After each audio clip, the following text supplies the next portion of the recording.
Onam special ഡ്രൈവിന്റെ ഭാഗമായി Vadakkanchery excise circle പാർട്ടിയും വടക്കാഞ്ചേരി പോലീസും റവന്യൂ ഫോറസ്റ്റ് അധികൃതരും ചേർന്ന് വടക്കാഞ്ചേരിയിലെ ബസ് സ്റ്റാൻഡുകൾ, റെയിൽവേ സ്റ്റേഷൻ, വിവിധ സ്ഥാപനങ്ങൾ എന്നിവിടങ്ങളിൽ സംയുക്ത പരിശോധന നടത്തി.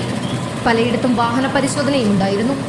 Excise inspector CV Madhu, assistant excise inspector Haridas, revenue പ്രതിനിധി Sarath Mohan, civil police officer Subin, excise ഓഫീസർമാരായ സുരേഷ്, അബൂബക്കർ തുടങ്ങിയവർ പരിശോധനയിൽ പങ്കാളികളായി.